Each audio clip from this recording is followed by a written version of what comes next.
बिस्मिल्लाहिर्रहमानिर्रहीम। अस्सलाम वालेकुम दोस्तों, आज का हमारा नया टॉपिक है मायोकार्डियल इन्फार्क्शन। मायोकार्डियल इन्फार्क्शन को सिंपली एमआई से भी रिप्रेजेंट किया जाता है। एमआई मतलब मायोकार्डियल इन्फार्क्शन, और मायोकार्डियल इन्फार्क्शन को सिंपल अल्फाज में हार्ट अटैक भी कहा जाता है। अच्छा, इसके बाद आते हैं सबसे पहले मीनिंग की तरफ कि मायोकार्डियल इन्फार्क्शन का ये लफ्ज़ जो दिया गया है इसका मतलब क्या है, इसकी मीनिंग क्या है। तो सबसे पहली मीनिंग, मायोकार्डियल इन्फार्क्शन में ये मायो का लफ्ज़ जो है ये मसल को रिप्रेजेंट करता है। मायो मीन मसल, और कौन से मसल? Cardiac muscle. मसल के बारे में आप लोगों ने पढ़ा होगा, 3 किस्म के मसल होते हैं, cardiac muscle, smooth muscle and skeletal muscle. हमारे हार्ट में जो मसल मौजूद होती है उनको कार्डियक मसल कहा जाता है। अच्छा, दूसरा ये कार्डियल लफ्ज़ जो है ये रिप्रेजेंट करता है हार्ट को। कार्डियल मीन्स हार्ट। और तीसरा ये इन्फार्क्शन का लफ्ज़ जो है, इन्फार्क्शन कहा जाता है डेथ को। तो इन्फार्क्शन का मतलब होता है डेथ ऑफ द टिश्यू, मतलब इन्फार्क्शन का मतलब है डेथ ऑफ द टिश्यू। कौन से टिश्यू का डेथ? कार्डियक मसल का डेथ। अच्छा, फिर है definition, it is the death of the heart muscle. ये मायोकार्डियल इन्फार्क्शन क्या है? इसमें डेथ हो जाती है, हार्ट के जो मसल होते हैं उनकी डेथ हो जाती है, या हार्ट के मसल सेल जो होते हैं उनकी डेथ हो जाती है। किस वजह से? Due to the blockage of the coronary arteries of the heart. क्योंकि हार्ट के कोरोनरी आर्टरी जो होती है उनमें ब्लॉकेज आती है, उसकी वजह से हमारे हार्ट के जो सेल होते हैं वो डेड हो जाते हैं, और इसी कंडीशन को फिर मायोकार्डियल इन्फार्क्शन कहा जाता है। कोरोनरी आर्टरी, यहाँ पे ये कोरोनरी आर्टरी किसे कहा जाता है?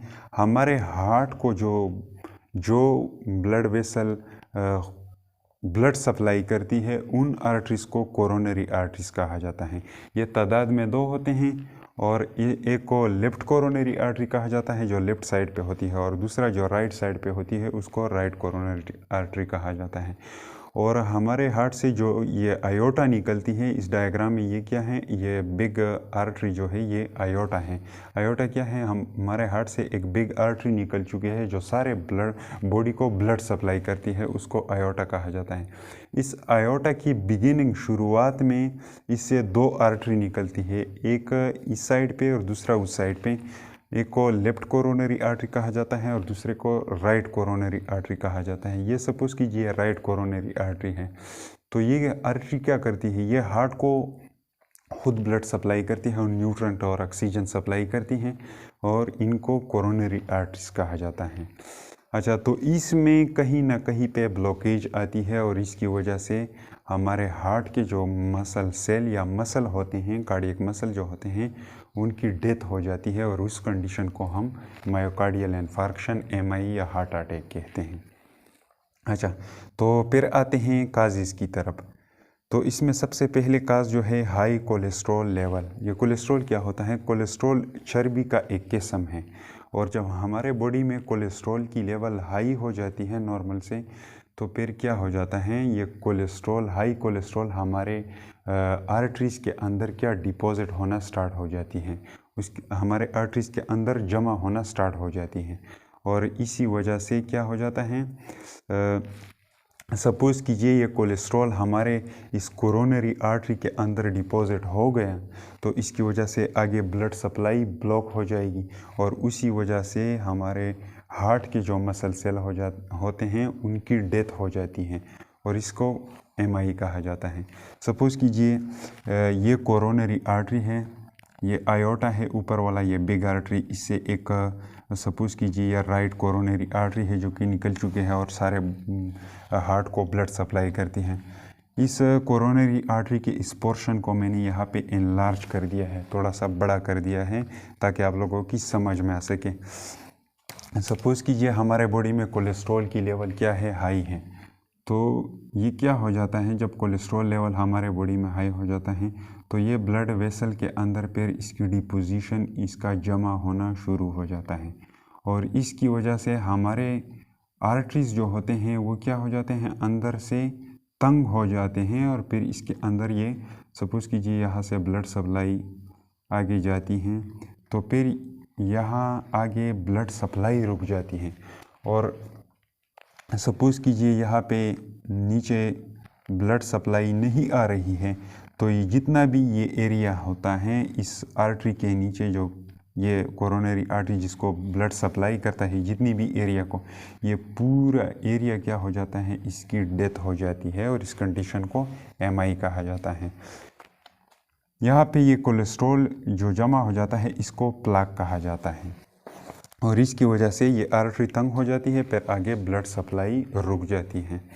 अच्छा, तो हाई कोलेस्ट्रॉल लेवल की वजह से भी MI काज होती हैं। दूसरा क्या है, ब्लड क्लॉट, या क्या हो जाए, या इस कोरोनरी आर्टरी के अंदर यहाँ पे किसी जगह पे क्या हो जाए, ब्लड क्लॉट हो जाए और उसके अंदर अटक जाए। सपोज़ कीजिए यहाँ पे यह डॉट क्या रिप्रेजेंट करता है, फॉर एग्जांपल यहाँ पे ब्लड क्लॉट हो गया, तो इस आर्टरी में आगे ब्लड नहीं जा पाएगी। तो इस आर्टरी क्लॉट के नीचे जितना भी एरिया है, तो इस एरिया को ब्लड सप्लाई बंद हो जाएगी, ऑक्सीजन सप्लाई क्या हो जाएगी, बंद हो जाएगी, क्योंकि ब्लड में तो ऑक्सीजन मौजूद होता है। तो इन सेलों को काम करने के लिए ऑक्सीजन की सप्लाई की ज़रूरत होती है। तो फिर क्या हो जाता है, जब ब्लड सप्लाई रुक जाती है तो इस क्लॉट के नीचे जितना भी ये एरिया होता है, सपोज़ कीजिए इतना एरिया इस क्लॉट के नीचे मौजूद होता है, तो इस एरिया की अंदर जितने भी मसल सेल होते हैं या कार्डियक मसल यहाँ पे जितने भी मौजूद होते हैं, इन सब की क्या हो जाती है, इनकी डेथ हो जाती है, इन्फार्क्शन हो जाती है। और इस कंडीशन को क्या कहा जाता है, हार्ट अटैक या MI या मायोकार्डियल इन्फार्क्शन। तो ये पूरा एरिया क्या हो जाता है, डेड हो जाता है।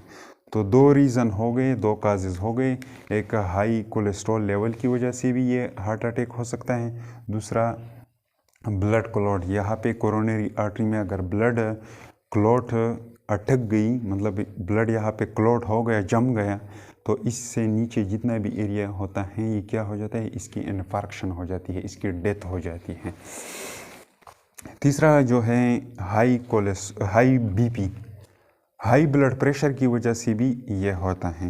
हाई ब्लड प्रेशर की वजह से ये क्यों होता है, या हाई ब्लड प्रेशर की वजह से ये किस तरह होता है। सपोज़ कीजिए इस कोरोनरी आर्टरी को मैंने यहाँ पे बाहर निकाल दिया और यहाँ पे मैंने क्या कर दिया, इसको ड्रा कर दिया। ये क्या है, ये कोरोनरी आर्टरी है।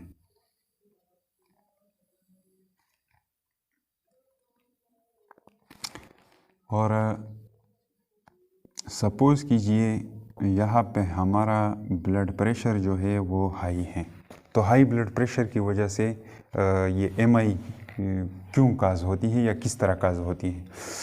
तो हाई ब्लड प्रेशर जब इस कोरोनरी आर्टरी में फॉर एग्ज़ाम्पल ब्लड तेज़ी से जाता है, तो इस ब्लड फ्लो की वजह से, ये हाई ब्लड फ्लो की वजह से इस आर्टरीज़ में कुछ अंदरूनी चेंजेस आ जाती हैं।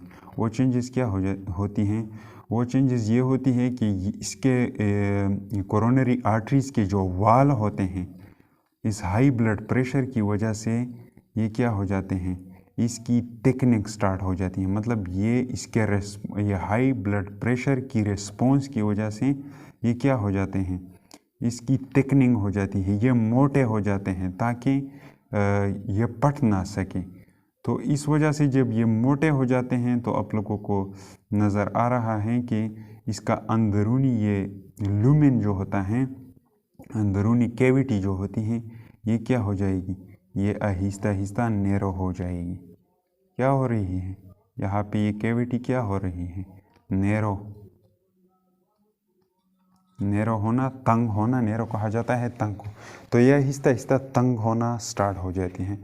तो जब ये तंग होना स्टार्ट हो जाएगी तो इसमें अंदर आगे ब्लड फ्लो सही तरह नहीं होगी, तो इसकी वजह से फॉर एग्ज़ाम्पल यहाँ पे ये आर्टरी नैरो हो गया तो आगे ब्लड नहीं जा पाएगी, तो इसकी वजह से नीचे जो हार्ट का पोर्शन मौजूद होता है इसको सही तरह ऑक्सीजन की सप्लाई नहीं होगी, इसी वजह से इन सेलों का क्या हो जाएगा, डेथ होना स्टार्ट हो जाएगा। तो हाई ब्लड प्रेशर की वजह से भी ये एमआई हो सकती हैं। अच्छा, फिर है ओबिसिटी। ओबिसिटी कहा जाता है मोटापे को। मतलब जब आदमी मोटा होता है, मोटे आदमी में क्या होता है, अक्सर कोलेस्ट्रॉल लेवल हाई होती हैं, तो इस की वो हाई कोलेस्ट्रॉल लेवल की वजह से फिर ब्लड वेसल तंग हो जाते हैं। उसकी वजह से भी अगर ये ब्लड वेसल कोरोनरी आर्टरी यहाँ पे तंग हो गई तो, या यहाँ पे ये कोरोनरी आर्टरी में अगर ये कोलेस्ट्रॉल डिपॉजिट होना स्टार्ट हो जाएगा तो इसकी वजह से भी फिर एमआई हो सकती है। तो ओबीस पेशेंट में भी एमआई का ख़तरा होता है। पांचवा जो है वो है अनएक्टिविटी। मतलब ज़्यादा देर तक कोई, जब आदमी कोई काम वगैरह नहीं करता, एक्सरसाइज उसकी नहीं होती, अनएक्टिविटी मतलब कोई काम ना करना, एक्सरसाइज वगैरह ना करना, तो इसकी वजह से भी हमारे बॉडी में क्या हो जाता है, इन कोलेस्ट्रॉल, इन चीज़ों की लेवल हाई हो जाती हैं, क्योंकि हम एक्टिविटी नहीं करते हैं, तो इसीलिए एनर्जी के तौर पे इन चीज़ों को ब्रेक डाउन नहीं किया जाता। तो इसकी वजह से हमारे बॉडी में कोलेस्ट्रॉल और इन चीज़ों की लेवल हाई हो जाती है, और फिर ये आर्टरीज के अंदर डिपोजिशन स्टार्ट हो जाता है इनकी, और इसी वजह से भी एमआई काज होती हैं। अच्छा, फिर आते हैं साइन एंड सिम्टम की तरफ, कि साइन क्या होता है और सिम्टम क्या होता है। साइन और सिम्टम आमतौर पे अलामात को कहा जाता है। मतलब जब मायोकार्डियल इन्फार्क्शन किसी पेशेंट को काज होती है तो इनके अलामात क्या होते हैं, लेकिन साइन और सिम्टम में थोड़ा सा फ़र्क मौजूद है। साइन उन अलामात को कहा जाता है जो डॉक्टर मरीज़ के अंदर देखता है, और सिम्टम उन अलामात को कहा जाता है जो कि मरीज़ डॉक्टर को कहता है कि डॉक्टर साहब मुझे बुखार भी है, मुझे खांसी है और मुझे फ़लाना फ़लाना है। तो ये क्या है, सिम्टम है। और इसके सिम्टम के अलावा जो डॉक्टर मरीज़ के अंदर देखता है कि हाँ इसको बुखार तो है लेकिन इसका फॉर एग्ज़ाम्पल बीपी भी हाई है, तो ये क्या है, फिर ये साइन होता है। अच्छा, तो मायोकार्डियल इन्फार्क्शन जब काज होती है तो इनके साइन और सिम्टम, इसके अलामात क्या होंगे। तो सबसे पहले है चेस्ट पेन। ये लेफ़्ट साइड पे क्या आता है, चेस्ट के लेफ़्ट साइड पे क्या आता है, यहाँ इस एरिया में पेन स्टार्ट हो जाता है। इसके साथ साथ स्वेटिंग, बॉडी पे क्या स्वेट निकलना शुरू हो जाता है, सारे बॉडी पे स्वेट निकलना शुरू हो जाता है। और इसके साथ साथ पेन इन लेफ्ट जा, और लेफ़्ट साइड के साथ साथ ये लेफ़्ट जा जो होती है, जबड़ा जो होती है, इसमें भी दर्द स्टार्ट हो जाता है। शोल्डर, ये शोल्डर रीजन भी दर्द करता है, इसके साथ साथ आर्म और ये हाथ की तरफ आ जाता है, एंड बैक और पीछे साइड की तरफ भी ये दर्द महसूस करता है एमआई वाला पेशेंट। और इसके साथ साथ फिर जो है एंजाइना पेक्टोरिस। एंजाइना पेक्टोरिस कहा जाता है सीवियर चेस्ट पेन को, क्योंकि जब यहाँ पे ब्लॉकेज हो जाती हैं और ब्लड सप्लाई रुक जाती है तो इन मायोकार्डियल सेल को ऑक्सीजन की सप्लाई कम हो जाती है, और ऑक्सीजन की सप्लाई की कमी की वजह से इंटेंस पेन महसूस करता है एमआई वाला पेशेंट। और इस इंटेंस पेन को due to deficiency of oxygen is called angina pectoris, इसको एंजाइना पेक्टोरिस कहा जाता है। लूज ऑफ कॉन्शियसनेस, बाज़ औक़ात एमआई वाला पेशेंट जो है वो अपना होश भी खो बैठता है। इसके साथ साथ वोमिटिंग की फीलिंग भी आती है, वोमिटिंग भी अक्सर वो करता है। इसके साथ बाद है डिस्पनिया कहा जाता है डिफ़िकल्टी इन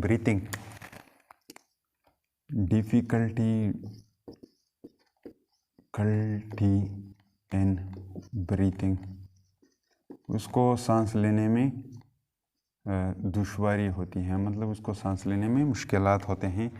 और इसके साथ पोलर मतलब yellowing of the skin, yellow, पूरा बॉडी स्किन का कलर कैसा हो जाता है, येलो हो जाता है।